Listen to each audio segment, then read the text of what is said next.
Welcome to this week's All49ers chat. We are your All49ers writers. And this week we're going to be doing a brand new segment that has never been done before on any show anywhere. We're going to call it Buy or Sell. I'm going to say a statement, and then each person is go around and say why they either buy it, meaning they agree with it, or they're selling it, meaning they disagree with it. Try to keep up with us because there's some revolutionary stuff happening right here. I'm Grant Cohn. Below me is Leo Luna. To the right of him is Jose Sanchez. To the right of him is Nick Newman. Above Brady Bunch style is Nick Cockrell. To the left is Maverick Pollock. Let's get right into it. The first topic, and Maverick, you're starting us. George Kittle will sign an extension with the 49ers before the regular season starts. Buy or sell? Well, I think now that John Lynch is kind of taken care of a little bit, he can get into it and kind of focus on more of the future for the franchise. And I think that's really the next step in what the Niners have to do before the season starts. So buy.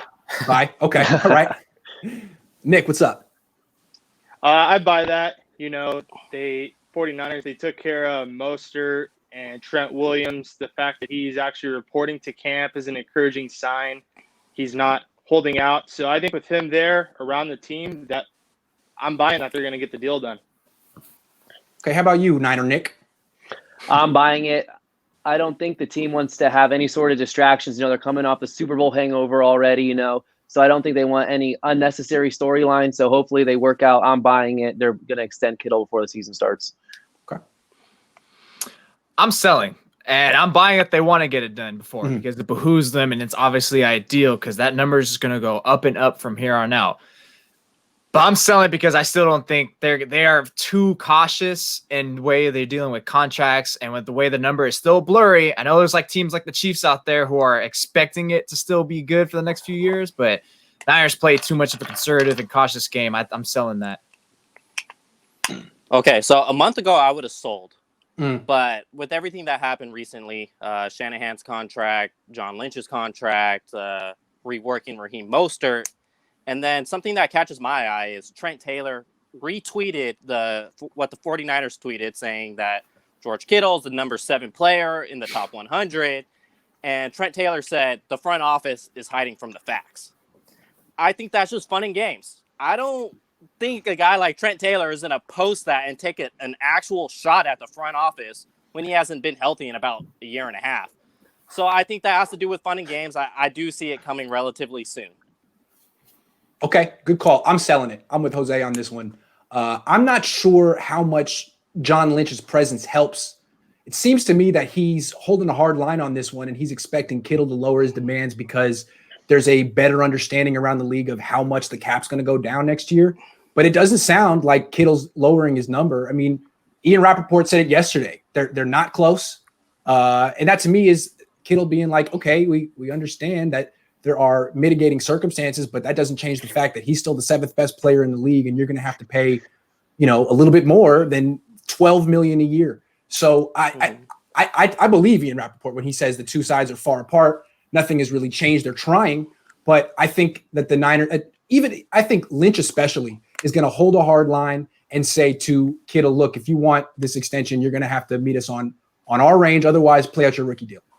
Okay, let's move on to topic number 2. This time, Leo, you're going to start us off. The 49ers will sign Jordan Reed or Delaney Walker during training camp. I'm selling that. They have about $12 million in cap right now. Deebo Samuel's already hurt. What if another receiver gets hurt? You got to go get a guy like AJ Green, Mohamed Sanu. Potentially getting a Kittle deal done. They need to have that extra room for cap space, even though they probably would cost a veteran minimum.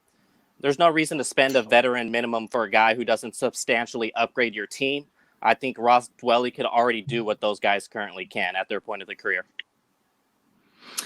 I'm buying because there's no reason why you wouldn't be bothered for why you're signing someone on a veteran minimum deal. And the 49ers have been very adamant that they want a 2 tight end set.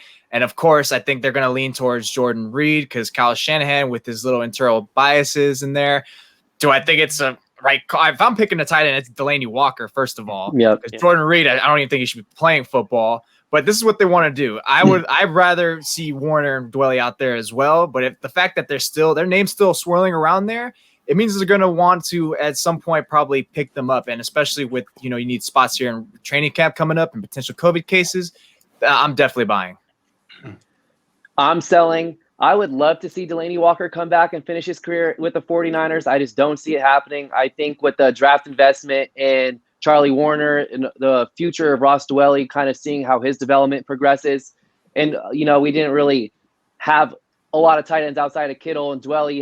Toyola wasn't a huge factor last year. I think they're fine where they're at tight end with their tight ends. I'm selling. I'm selling as well. You just made an investment, like Nick said, drafting Charlie Warner. Ross Dwelly is intriguing. He brings a lot of promise there. And with him getting more of an exclusive role in the passing game potentially, who knows? And then on top of that, why make an investment to another tight end when George Kittle should be your focus? So that's kind of where I stand. Yep. That's a good point.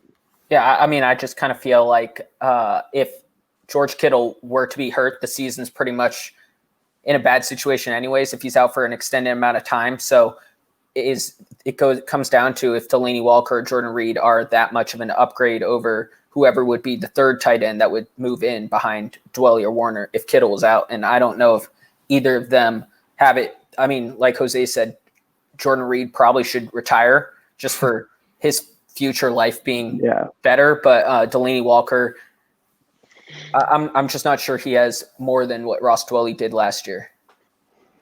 Okay, I'm buying. I'm not saying that they should do it. I think that they will do it. And I think that they've probably already offered deals to both Jordan Reed and Delaney Walker. I'm sure they're, like you guys have said, veteran minimum deals, probably with zero guaranteed money, so that if they bring them into camp and there's nothing there, they can cut up, no harm, no foul.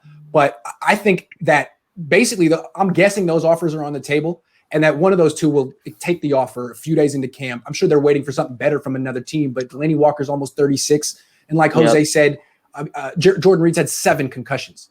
So these guys, this might be the best they get. And I think why the Niners are interested, not necessarily because they want another tight end. I think they want another pass catcher. Like, it was supposed to be Kittle number 1, Debo number 2, and they fit in that pecking order. Now with Debo out, there's no one who's really been a number 2 target ever. I mean, Kendrick Bourne's been a number 3 guy. I think they would like someone with a little more chops, a little more experience catching passes, and that's Delaney and Jordan Reed. So I don't know if they still have anything left, but I think the Niners ultimately would love to take a look at one or both of them. Real quick before we go to the next topic, we have a celebrity watching. You'll see it in the comment section. Larry Mullins, that's Nick Mullins' grandfather. Big fan of the program. Larry, thanks for coming on, and everyone get to know Larry because he's going to be watching us pretty often. Larry, good to see you.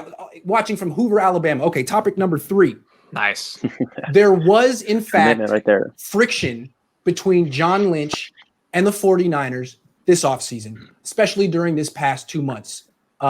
Who's first, Maverick or Leo? Sorry, Maverick. I mean, how can you not have at least like a little bit of friction when you're on the last year of your contract? Not saying it was like extremely dramatic, like Harbaugh level friction, but there probably was at least some type of stuff going on when you only have less than 12 months left with or guaranteed. So I'll go with buy. Okay. I'm buying as well. I don't think it was anything too crazy. I think it was subtle friction and something that was feasible to fix. But it was a little odd for someone who's tries to connect with the fan base so much to just put everything on pause. I think it was kind of his message to just stick it to the franchise a little bit. But I don't think it was anything too serious. Grant, you're gonna have to, was it buy or sell buying that there was friction, or That there was? Would you buy that there was friction as I have theorized, or do you think that's all a bunch of hooey? No, I'm buying that there was friction. I think that Kyle Shanahan just has such a clear vision that of what he wants that it's inevitable that there's going to be friction or some sort of conflict that comes up. But I believe that Lynch and Shanahan both are just super professional, both know how to work with one another and kind of deal with those negatives and those disagreements where, like how Nick said, it's subtle. It's not going to, explode to anything like we've seen in the past. So they know how to work around it, but I'm buying that there's definitely a couple hiccups in their relationship that come up. I want to sell just to break the streak go on here. Yeah. But it's hard not to buy because there's friction doesn't mean it's a negative thing. I would hope there's friction. I hope there's difference of opinion, so that way you get different perspective of which way you want to go and build the team. And if this is what's working, then look, that's what he got. That's the Super Bowl. So just because it's friction doesn't mean it's a bad thing. And I do agree to a certain extent with Grant's theory, what he's been saying the last couple of weeks to that point, and when we talked with Leo too. And it's just the friction is good. I'm glad there is something. That means, number one, that they care and they're passionate about it, and they all have some type of vision. But at the end of the day, it's as long as they're all on the same page to a certain degree where they can still be coworkers and build this thing, then it's all gravy. Leo, it's on you. Uh-oh. Did Leo time out? All right, well. Uh-oh. All right. Well, he'll come back. Hold on, let me kick him out real quick. Kick from studio. Leo's coming back. Hey, come back in. All right, buy or sell friction. I'm buying it. I mean, this is the way I think things went down. Jed York promised Kyle and John. I'm going to extend both of you. He extends Kyle first. I think John's shocked and wondering if Jed York has lied. Now, Jed York's going to say it was all part of the plan. I think John York left went AWOL for 2 months and basically said, "Oh, Kyle's more important than me, huh? You're on the fence about me. You promised, but now you're having second thoughts. Okay, I'm going to take a vacation. It's quarantine time anyway. I'm going to spend some time with my family. Take a little time to spend with my family. And you guys, since you don't need me, figure it out. You do the off season on your own. See how it goes." And so he goes, spends time with his family, turns his phone off, which is something GMs don't really do. And what happens to the 49ers? Kittle doesn't get his extension. Raheem Mostert gets upset, gets nowhere with whoever's filling in for John Lynch. I'm guessing Parag Marath demands a trade. And so John Lynch is sitting back wherever he's taking his vacation being like, okay, I guess I do serve a function here, guys, huh?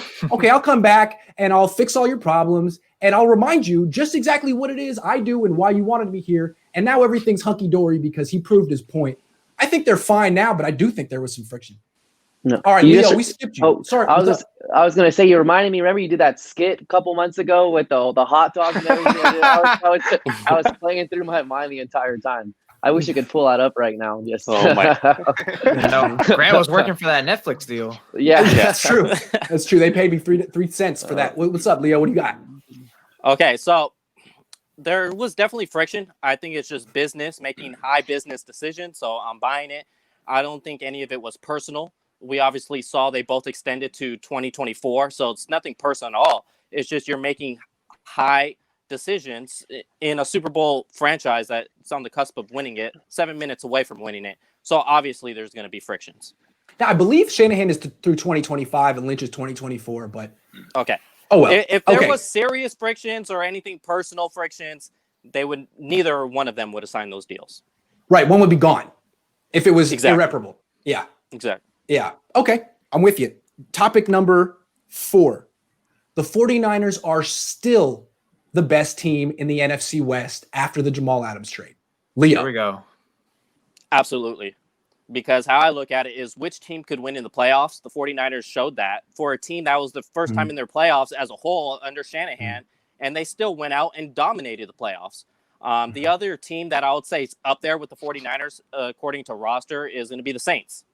And do I trust Drew Brees down the stretch in the playoffs to be 100% as he was weeks 1 through 10? Probably not. He showed it deteriorate at the end of the season, and they lost to a Minnesota Viking team that got completely dominated by the 49ers. So absolutely still the best team in the NFC. Okay.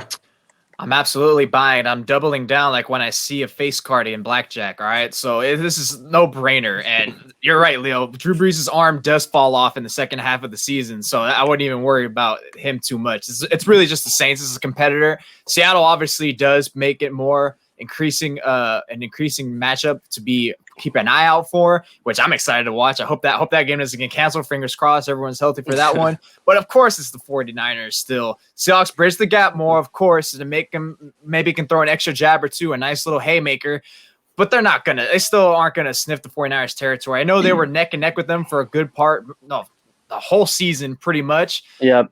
But it's still hard for me to see that Seattle really, just because of Jamal Adams. I mean, you lost Clowney, who pretty much was the real difference maker in that Week 10 matchup that made them lose. And if anything, it's still the 49ers are the king of the NFC West. Yep. I'm buying the NFC West runs through the 49ers. The NFC conference as a whole runs through the 49ers. I believe that they're just so complete. And when you look at last year, Jimmy Garoppolo is only going to get better. I believe Kyle Shanahan's only going to get better as a play caller. Kyle Shanahan is what I get most about when talking about the future of the 49ers, which is so weird because I'm just so used to getting excited over players. Now it's Kyle Shanahan. I can't wait to see what he does moving forward, and just comparing him to other coaches around the NFC. But the 49ers are complete, can do it on both sides of the ball, beat you with the defense, beat you with the offense. I'm buying, simply put, with everybody else. I'm buying as well, but I think it is pretty close. The only thing is, on paper, the 49ers are significantly better than the Seahawks. But the Seahawks have Russell Wilson, and as long as you have him, you're going to be a contender. I just don't know if they'll be able to play as much like miracle ball, where they're just in all these tight games and continue to squeak it out. So with that, I'll give it to the 49ers. And Nick, who's the defensive coordinator for the Seahawks? Our boy Ken Norton. So come on, we sure he's gonna even know what he's doing back there half the time? Come on. Pete Carroll runs it, but That's I true. get what you're saying. I mean, I think it was a clean sweep so far on buying, right? And I mean, I have to agree. I think, like Nick said, Russell Wilson's the only thing that really keeps it close this year. But the bigger question is for 2021, because there's a lot of guys on both sides that could be gone, and that will be debated next year. But if Kittle, Salah, and Jamal Adams are still there. Yeah. Okay. I'm going to sell. I'm the one person that's not buying. I knew it. And the way I look at it, look, Leo, you made a great point. Sorry. Yeah, I'm predictable. Leo, you made a great point on how the Niners played better against the rest of the league than the Seahawks did last year. That's a good way to look at it. The other way to look at it is how they played against each other. And they split, and those two games went down to the final play both times. Like, really, you couldn't have closer games. So I think the way they match up, they're really close. Clearly, as one of you said, Nick Cothrell said, that the Russell Wilson is the great equalizer. But what I think the reason that Jamal Adams is such an important pickup for them is that the last 4 years, they've been kind of a soft team.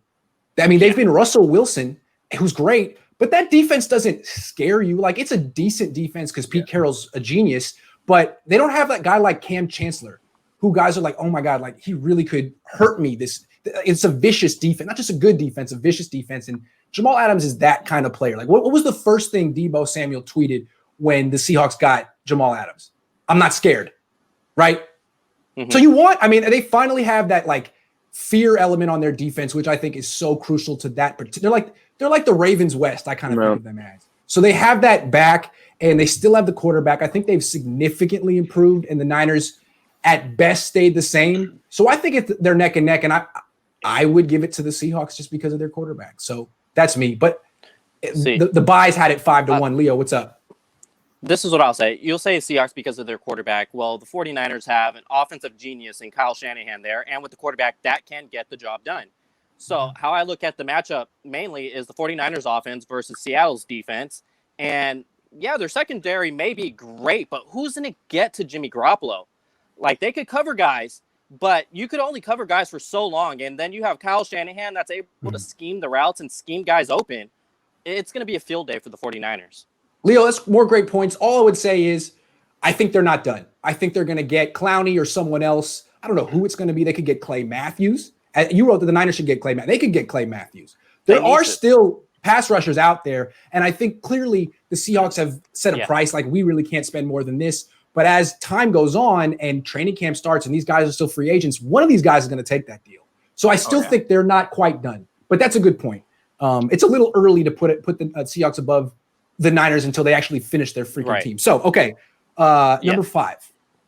Nick Bosa is worth $27 million plus per year when he hits free agency.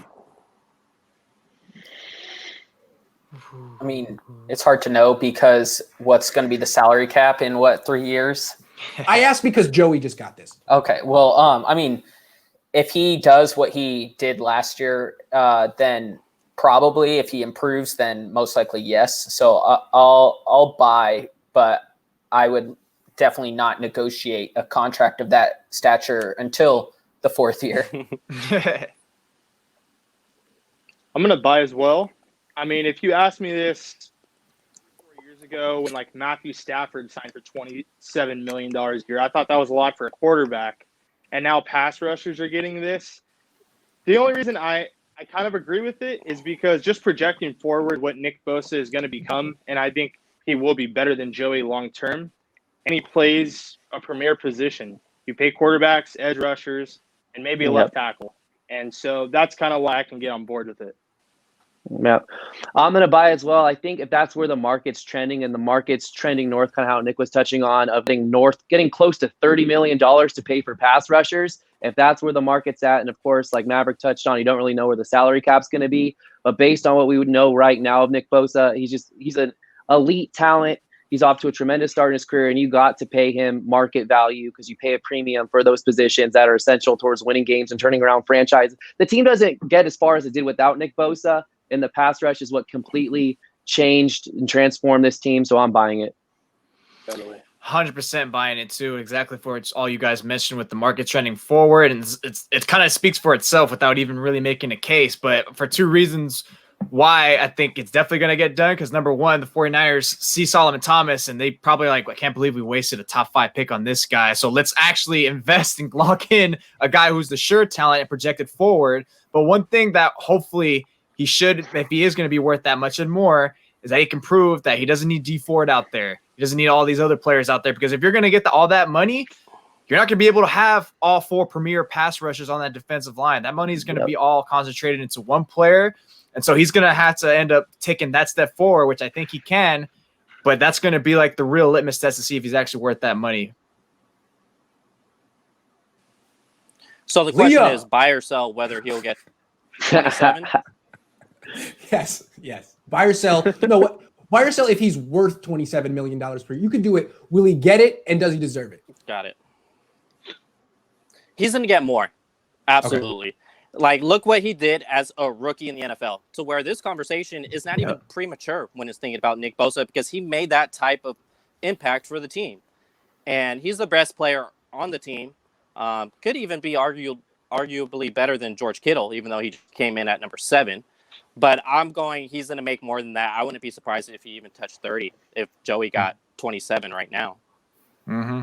Yeah, I'm buying that he's going to get $30 million a year because, like you said, if Joey gets 27 in 2020, Nick Bosa will be a free agent in 2022. 3? So, yeah, 3. Yeah, so he's going to get a lot. Yeah. I'm going to sell that he's worth it. And there's nothing against him, although I've been nitpicky at his game. He's a stud. I don't think anyone's worth that much money. I don't think quarterbacks are worth that much money. So I definitely don't think pass rushers are worth that much money. And let's say the Niners do give him $30 million a year in 2023. And they also extend Jimmy Garoppolo's contract at that point because he's great and a Super Bowl winner or something. And they give him $30 million a year too. So now they're spending $60 million a year on 2 players. That might be 25, 27, 30% of your cap. I don't think you win that way, because there's always going to be at least one team in the league that has comparable players making way less. So I'll be interested to see if the Niners actually get to a point where they're spending all that money on 2 players. I don't think it's smart, but I think it seems like they're heading that direction. So I agree with you guys. Number 6, Jerick McKinnon will make the team this year. Cool. Does PUP count as making the team? Yes. No, let's be more specific. Jerick McKinnon will be on the 53-man roster week 1. Yes. I'm going to go with yes. It's going to be less contact this year, even though his injuries weren't necessarily in contact, but it's going to limit the opportunities of him getting hurt. So I'm going to say yes, they definitely need him. And I think they could even swallow their pride by having him on the 53-man roster, even if another undrafted rookie looks better than him in practice, just because they gave him that bigger deal. And then they went ahead and renegotiated to bring him on the team once again. So I'm going to buy it. Yes. Buying it too, barring another unforeseen injury that he gets, which I still wouldn't even put it past him at this point. But it's for exactly what Leo said. They're not going to just hand him all that money just to like let him off the hook. It's like, no, we paid this much money. Now we have you on an actual valid contract. We need something from you. Anything, man. And I'm pretty sure that they're going to just try to install him in some sort of like passing downs. And the fact that it's going to be less contact, less reps gives him a better chance, even though, like you said, it wasn't a contact injury. But still, he still has to make that team. And I'm pretty sure Kyle Shanahan is excited to have him just so he can at least now we can finally get some slight return on investment because they pretty much already lost that deal. Yep. I'm buying. I can't wait to see Jerick McKinnon active. I was comparing his combine numbers to Saquon Barkley's, and from an athletic standpoint, he's a freak of nature. And I think Kyle Shanahan has that vision for him, and we're going to see that vision play out this year. I'll even one up the situation here, and he'll have the second most targets behind George Kittle up until Deebo Samuel gets back. Second most targets. Oh, I like the boldness on that one. I see exactly why you're saying that. And if he's healthy, that could happen. All right. Maverick, what's up? Oh, sorry, Nick. My bad. You're good. Come on. I'm fine as well. Just like what Jose said, they need to get some sort of investment on the player they signed. I mean, Grant, he hasn't even played a game in a 49er uniform, right? He played a preseason game, and the crowd there loved him. Nobody cares about preseason. So, it's about time. This should be his year he's healthy. So, I mean, I think they would have cut him straight out if he had no chance of making the team. But as long as he's healthy, he's going to make it. I think also DJ Reed and Richie James being hurt helps because Jerick McKinnon was a pretty good kick returner with Minnesota, and if they're willing to let him do that and risk further injury on special teams, I think he could help out there as well. Didn't he return a kick for a touchdown against the 49ers in the preseason 2017? See, Jose, it does matter.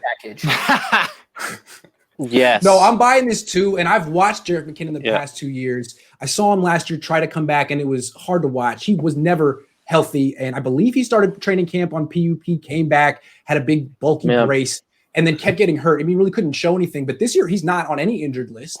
They list him as 100% healthy. He's been showing his workouts online, and normally I wouldn't really care. But given what he's gone through, I think it's pretty significant that he's doing all that running and cutting. So I'm optimistic. I'm buying that he's going to make the team, mostly for what Jose said. Like, they've given him way too much money to cut him now. Like, if there's anything he can physically do, he'll make the team. And it looks like he's trending that direction. All right. So we're all optimistic for Jerick McKinnon. Go, Jerick, go. All right. Number 7, Javon Kinlaw will have more sacks this season. Javon Kinlaw will have more sacks this season than DeForest Buckner. Ho. By yourself. I'm starting. Yeah, you're starting. Yeah.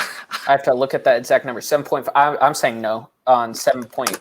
So we're saying he gets. No.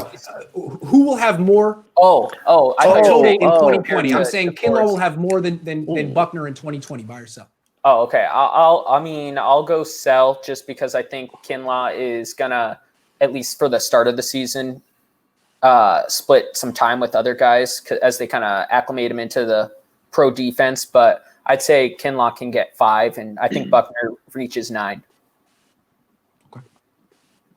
I'm selling as well, just based on the way this offseason has gone. It's going to be a lot to ask a rookie to come in and produce like that right away. I mean, I think Nick Bosa was kind of an outlier. Everyone kind of anticipated him to do that, and he lived up to the huge expectations. And I just don't think Kinlaw can do that, at least right away. No, this is a tough one because I feel like on the defensive front for the Colts, Buckner is going to kind of be the focal point. Whereas if you look at the 49ers pass rushers, you got to stop Nick Bosa, then you got to stop D Ford, then you got Eric Armstead. So Kinlaw is really the 4th, 5th guy you're looking at stopping, So I think he's going to have more one-on-one opportunities than Buckner will have. But I just can't give, after what we've seen from Buckner over the course the last couple of years, there's no way I can buy this with Kinlaw getting more sacks. So I think Buckner will end up with more sacks. Those are top tier points right there, Nick. Exactly what I was thinking of, because Buckner is going to get a lot more attention now, and because that's not really a prominent Colts defensive line, especially compared to the 49ers.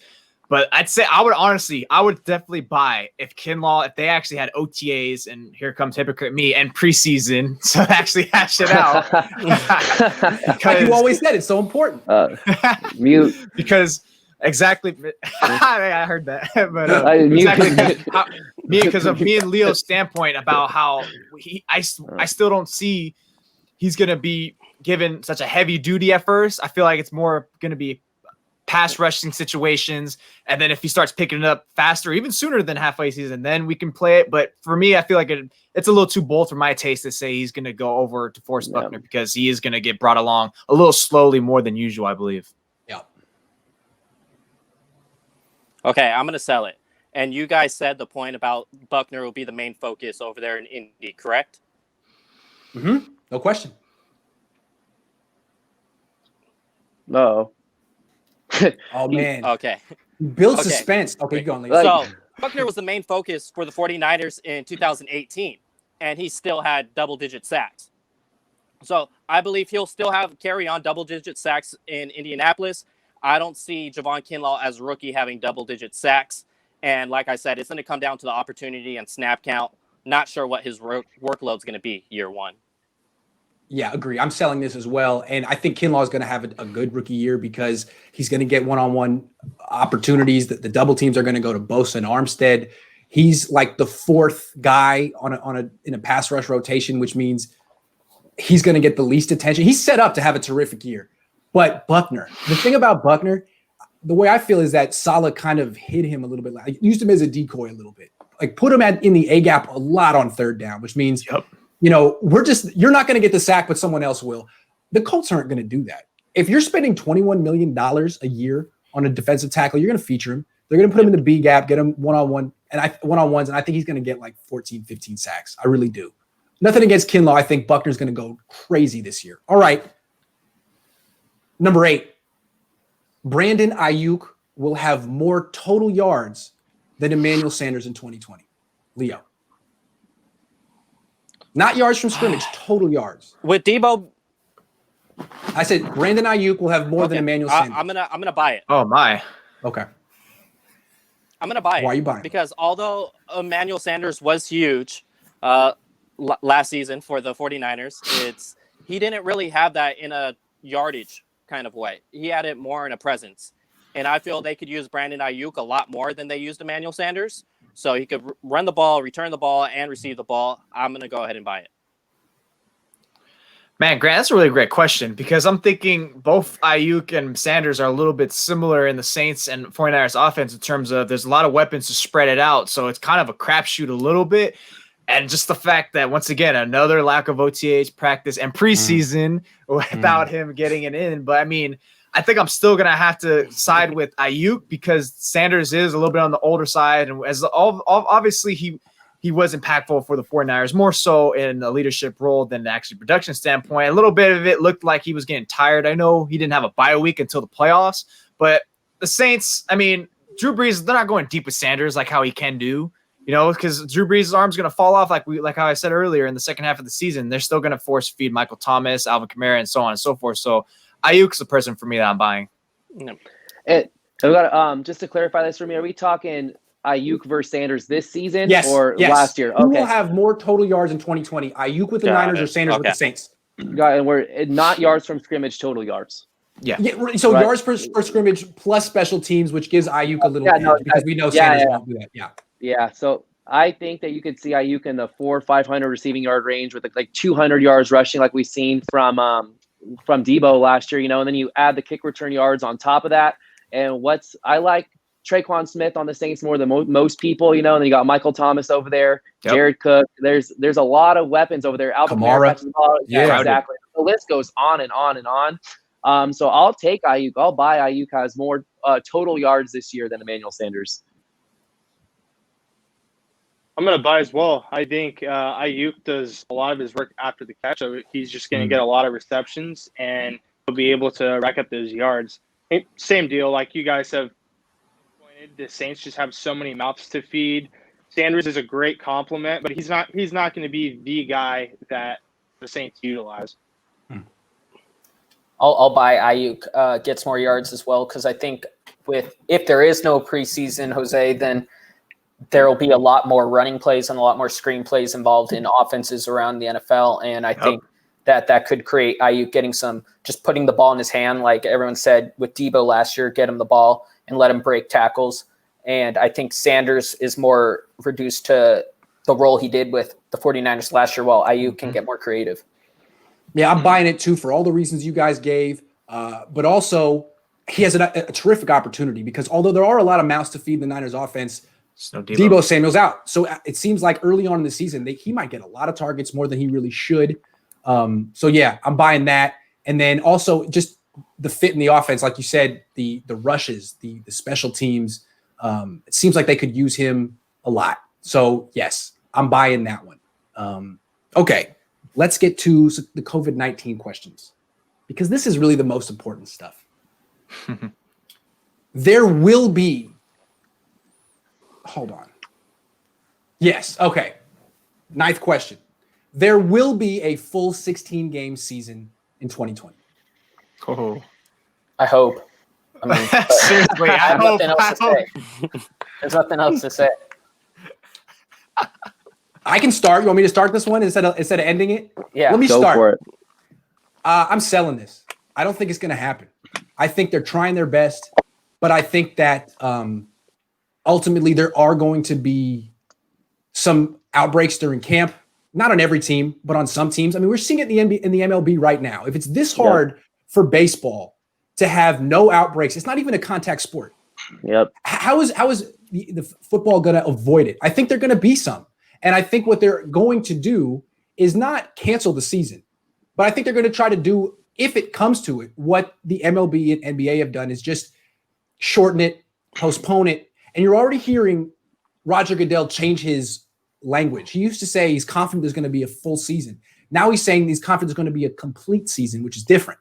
A complete season means there is a start and there is an end, but it doesn't mean it's 16 games. Yep. You know, like the MLB could have a complete season if they finish, but it's only 60 games. So I think that if I had to bet on it, I would say 12 games this year, 12 games. I don't know who wants to go first, Leo or Maverick, up to you. I mean, I saw a couple Bills players, I think today, tested positive or something like that. And that happening already, that happened in the MLB before their season started. So there are ways to maybe overcome some of it, but I have no real clue. It's all chance. It's whatever you want to bet on. And there's no real right answer. But I mean, I hope there's football to enjoy this fall and winter. I think we all hope there's football. I'm pretty optimistic. You know, there's only 8 trips in a regular season, unlike baseball, where they're having to get on a plane and travel every so many days. So that's intriguing in itself. And then the NFL is also able to sit back and see how Major League Baseball and the NBA, granted they're doing a bubble system, so they're kind of able to see how some of the other leagues are handling it. So I kind of think we're going to see a full season. Yep. Great points, Nick. You see kind of how things differentiate between baseball and the traveling back and forth, and how you're already having to postpone series. And then with the NBA, and they're in their little confined bubble, and they haven't had a positive test, I think, in like 2 weeks now or something like that, you know? So it just seems with how using the other sports as kind of the guinea pig, that it's inevitable that that COVID is just going to keep popping up and players are going to test positive for it. If there's one sport that's just going to power through it and just say, you know what, screw it, we're going to have a season, it'd be the NFL. But whether that's what we're all hoping for, you know. But yeah, I have a tough time. But you know what? Actually, I'm gonna buy it. I'm gonna buy and say it's a 16-game season. Roger Goodell is just he's gonna do it for them. It's, you know, everything goes back to money, right? You know, it's just kind of the focal point of everything. So I'm buying it. I gotta sell it. It's just exactly, Grant hit the nail on the head. It's already, if you're having baseball's already having trouble and stuff. I mean, well, why did baseball have trouble? Because Don Mattingly was hiding the results and everything. You don't think some coaches are probably going to do that in NFL maybe, or be tempted with some of these meathead coaches? They already do a lot of ludicrous stuff as it is. And probably, I'm probably even sure some of them are still not even believers in it, thinking it's a bunch of hoot or whatever. So, I mean, yeah, I definitely think it's going to be some cancellation to a certain extent. Whether and I even will take it a step farther, if the NFL season will even start on time, because we haven't even had a training camp, and there's already some players getting revealed. Richie James is on the list right now. Jeff Wilson Jr. got announced today. What if more players start talking about, especially on the 49ers? You know what? Maybe it's not a good idea, because Dre Greenlaw did 10 days ago mention, hey, I want to play, but I don't want to get sick either. But he is also there. So this is a very fluid situation, but 100% chance there's going to be at least some games getting canceled. I'm going to buy it. Reason being is right now they don't have a bubble system. Everyone's allowed to go home, go to their families if they live in the area. Well, if things do get worse, the 49ers, they obviously have their team hotel right next to the stadium. They could go just quarantine and just strictly players only. And I think a lot of teams could do that as well. So I'm going to buy it full season. NFL cares about their money revenue to where they even decided that players are going to play 17 games with only one bye week instead of just sticking with 16. So I'm going to buy it because the NFL wants the revenue, and there is a bubble system that they could always graduate to. I love it. It just makes me more optimistic. So great. I'm not going to change my answer, but I like what you said. All right, number 10. I got a bonus one, but this is number 10. And this is a hypothetical. If there is an abbreviated season, let's say they cancel the first 4 games and the season starts in October. If there's an abbreviated season, that would be good for the 49ers. Buy or sell, Leo? I'm going to sell it because you look at those first 4 games. Who do they have? They have the Giants, they have the Cardinals, they have the Jets, and they have the Eagles. Mm-hmm. I think you could make an easy argument that the 49ers are going to be 4-0 in those games. So going 4-0 is obviously going to help this team tremendously. I'm going to sell it. I think it's good. I'm going to sell it as well, because had there actually been OTAs and a bunch of these other teams would have gotten their licks in, those reps in, all and such. Richard Sherman has said plenty of times, hey, this break's kind of cool a little bit because we're always tired. We got a disadvantage. We're not out there. And now because of that, all those practices they had all of January, that kind of gives them, that's like their one little bump they have over every other team. So because of that, they would need that longevity to get out and actually hash out all those early games, like Leo said, against all those weaker teams, get used to it, even though they did have those reps. So it's going to be, an abbreviated season would not help them. Plus, even if the injury bug hits them like last season, then at least we know they have the depth there. I mean, assuming not too many players end up opting out, but as of right now, that's what's looking good for them. I'm going to sell it as well, because you think if there was an abbreviated season, they'd probably get rid of the AFC games. So you're losing the Patriots, you're losing the Dolphins, the Jets, the Bills, and the AFC. Outside the Patriots, they've been weak in the past, but you want to be able to play the AFC East teams, and yeah. I think you'd lose that in an abbreviated season, and then there's just that much more of an emphasis playing the Cardinals, who I think are going to give the 49ers some trouble this year. Not that they necessarily would lose to them, but they're going to be tough. They struggle against mobile quarterbacks, the Seahawks. So all those games within the NFC just get magnified that much more, which I believe bodes against the 49ers, does not go in their favor, just because. If you look at the AFC, you're going at least 3-1, probably 4-0 against the AFC East. But Grant, are you saying we're just cutting the regular season, or the season's getting cut short? We're not seeing the playoff. Just cutting the beginning of the regular season. So let's say it's a 12-game regular season with full playoffs. Mm-hmm. Would that be good or bad for the 40? Let's say, would that be good? Buy or sell? I would say sell. Like most of you guys have pointed out, the better teams come in the later half of the year, and having to just get thrown right into them would probably, especially for the rookies, it would take a learning curve. So I'm gonna say sell, just based on they're not able to get their feet wet initially, and then go from there. Okay. Well, I mean, if they shorten the season, I wonder if they fully reschedule the whole season and go kind of what college football is doing. You just play your division, or in the MLB where they're just playing their division in the opposite league's division. Because in that case, I think the Niners would have a tough time, because their division's a very hard division. It's probably the best or the second best in the NFL. And then having to play the Chiefs also would make that hard too. And so that could hurt them in the long run if that's what ends up being the thing. Yeah. That was a good one. That's a really good one. I'm going to sell it as well. Not because I necessarily think that an abbreviated season would hurt the 49ers, but I think it would help some of their rivals. I'm more bullish on the Saints and the Bucks than you guys are, but you've said it a bunch of times, Jose. Like a bunch of you guys have. Drew Brees' arm wears down throughout the year. Yep. It does. We've seen it 2 years in a row. And so the two teams that I think are better than the Niners have quarterbacks who are in their 60s. I mean, their 40s. So if the season really is only 12 games, that bodes very well for Drew Brees and Tom Brady. That would be the best news possible for them. So I think, that would be bad news for the 49ers only because it would supercharge two of their rivals. Okay. Final question. Yep. This one's kind of out of left field. If you have nothing to say to it, that's fine. I kind of have something I want to say, which is why I threw it in. But okay. Do you guys know what this is about? Okay. The league has cut down the roster sizes in camp from 90 to 80. They did this to protect players from a COVID-19 outbreak by yourself. What's the deal with cutting rosters down 10 players? What's that about? They did it for the benefit of the players' health and safety by yourself. I'll go. They did it for the benefit of the team. Those players don't cost much, but it's obviously revenue that you don't have to spend because that's other than their salary, that's food, locker room space. It has nothing to do with the player safety. It has to come down to revenue. Yeah, it was a little strange when I saw that, like cutting it by 10. Like, what is that really gonna do? I didn't understand it. I want to entertain Leo's idea. I'm definitely selling. Obviously, that's for player safety because what the hell is 10 gonna do?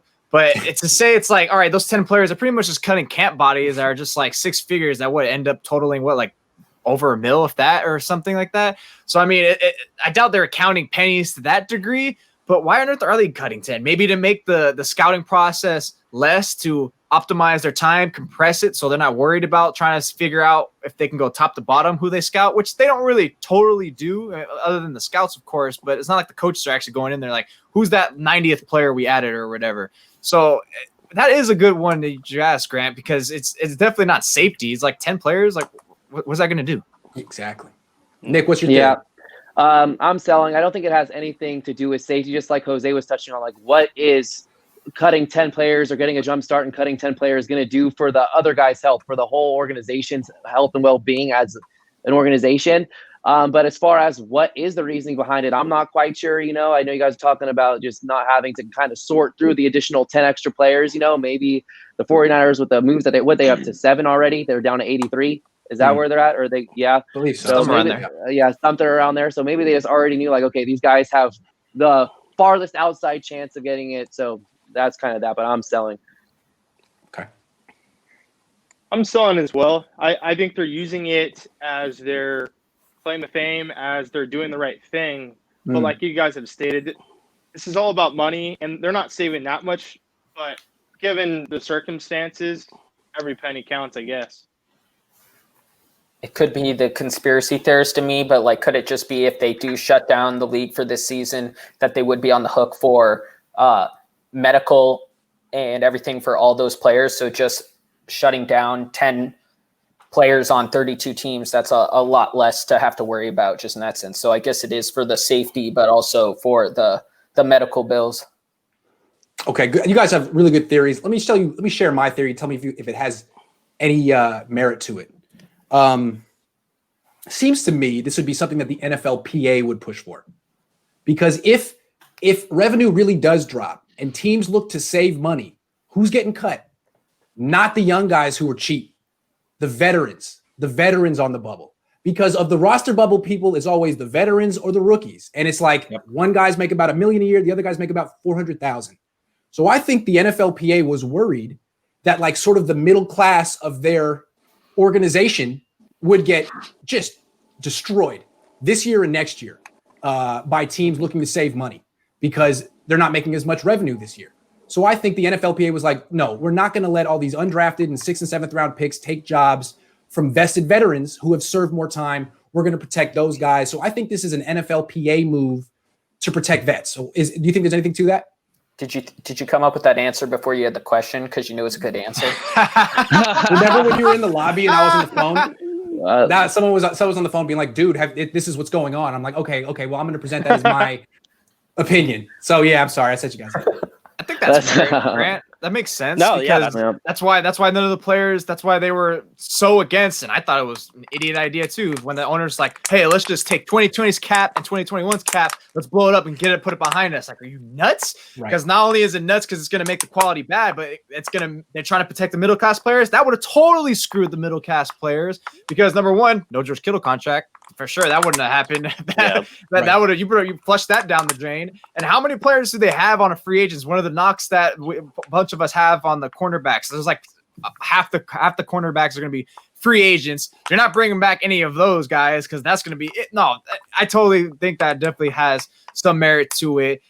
Any deeper than that, it's just because the middle class players are like the crux of the matter. Okay, they are the buy or sells, and the veterans are a nice little story to add the experience, and the rookies who are getting chump change are also a nice feel good story.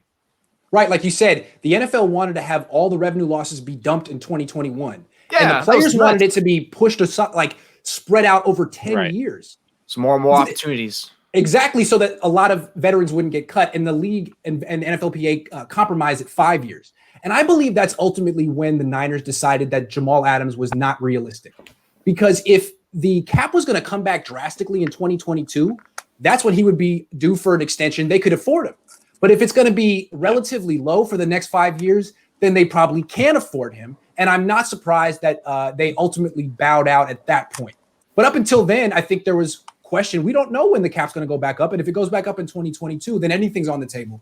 So I think that's once they found out exactly how the cap is going to be affected the next few years, there's been all kind of moves since then.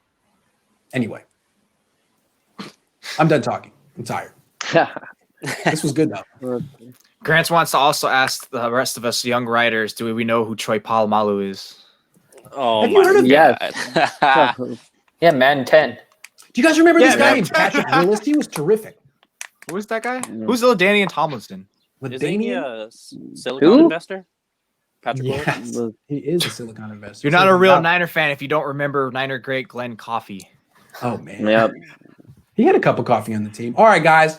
Thanks for coming in. We're going to do this every Thursday at 3, and we are the main 6 you'll be seeing. So until next time, take care.